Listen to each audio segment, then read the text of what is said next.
Alright, so last night I was, there's a local movie theater in my town that hosts an annual event every year. It's called Panic Fest. And Panic Fest shows a lot of B-movie horror, like very independent horror. And sometimes it'll show like older features, like they were showing heavy metal and Star Trek: The Wrath of Khan. And last night, me and my friends went out and decided to check out Panic Fest. And we saw Wormwood, which stars that guy who plays Wilfred in the show Wilfred. And it's kind of like a new take on a zombie film. And then we caught this, I don't even want to talk about it, but we got this world premiere of this independent movie called The Final Girls. And yeah, anyway, beyond that, upstairs in the movie theater, there were these vendors. So they had vendors selling a lot of cool horror merchandise. Like there's this guy who sold old VHS cases, and inside would be old baseball cards of horror movie icons and stuff. They had amazing t-shirts there too. They had this amazing Creepshow one. They had one from VHS, like the one wherever there's the succubus girl with her face, "I like you." And there was also some really good independent horror films being represented on those shirts. They were kind of expensive, but they were high quality. I really regret not getting one. There was a whole bunch of other horror merch. Like I'll post a photo. There was this guy who commissioned like Vans slip-on shoes, and he did all like famous either horror creatures or horror icons or comic book characters. My personal favorite, Morrissey and the Smiths. I really regret not picking that up either.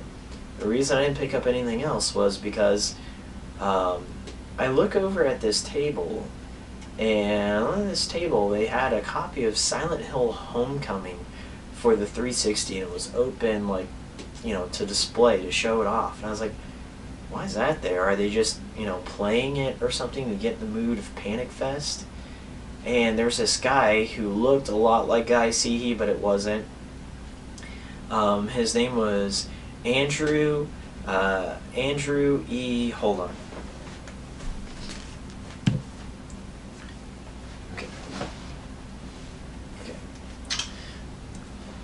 So there's this guy. His name was Andrew E. Wilson, and he was an artist. He was selling promotional art and stuff, and he had a whole bunch of video games like laid out on this bar.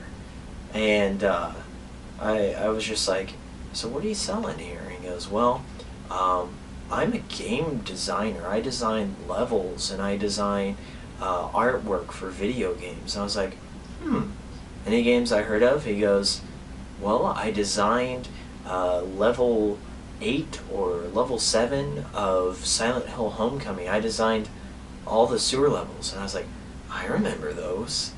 And then he pulls out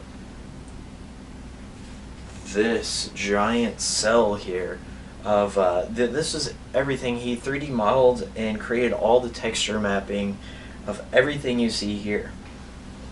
So I'm gonna get a little bit close up on here, and he even signed it too. Yeah, we were talking for like at least an hour, not an hour, but at least a half hour or so about Silent Hill 5, and we really got into this trip about static lighting, dynamic lighting, ambient lighting. There's a lot of Easter eggs he told me about Silent Hill 5 that I'm going to be looking for the next time around. He's like, take a look at this light up here in the sewer one right before the big monster breaks through. He's like, that took me so many hours. Like, I could talk about that all day. And, if my girlfriend didn't really grab my arm, I was like, okay, we gotta go. I would have done that. He told me he worked on Troy Aikman's football on the Super Nintendo. Now you're like, oh, it's a football game. That stuff's cool to me. Like, even being involved in any game that I've heard of. Troy Aikman's football. He worked on Rampage World Tour on the 64. Are you kidding me? That is one of the best games that I used to play at my friend's house way back in the day. And then he worked on Doom 64, the thing that I just watched during AGDQ being speedrun. I think it was Peaches or somebody was running that. He designed a lot of the texture maps for the walls and stuff, and the guy was just really awesome. I mean, I guess he teaches downtown at the college. He's like the first in Kansas City's history, like one of the first game design courses he developed. And I'm a huge fan of Silent Hill.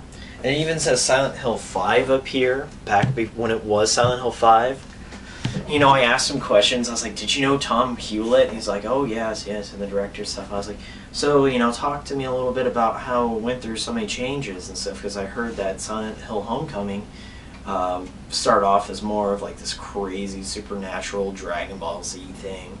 He's like, well, they spent a lot of time bringing it down and grounding it back into somewhat reality, and then talking about the decay and so on and so forth. And I was like, you know, I played Homecoming, and I was kind of like, you know, I saw that there was a lot of homages to the film. Were you more influenced in your design of the film? And he's like, no, they actually gave me a lot of creative control. And he's like, he spent like, you know, months just creating, like, he would create a map, and then he would have to create that map being decayed and rusted and stuff like that. So while he did not confirm that it might have been in the influence, I think he kind of took his own liberties with it. And I mean, like, you look at this right here and you say, okay, well, that just looks like, you know, a sewer level or something like that. But the amount of detail and, like, the little bits of history behind it just means a lot to me. Because you can't, he says, he's like, this, you cannot get this shot anywhere else. You can't get this concept art. This is an original deal. And I just thought it was great just to have this. Now, say what you will about the Western Silent Hill games, understand, I'm right there with you, but when somebody says, hey, I worked on a Silent Hill game, you're like, how much time you got? I want to hear your story. And wow, I was kind of humbled. This is my first really, really big official piece of gaming art that I'm going to add to my collection. And it was very reasonable too, and you know what, that conversation was priceless. So alright guys, I know it was kind of a strange update today, but I'm going to enjoy my snow day. See you later, Space Cowboys.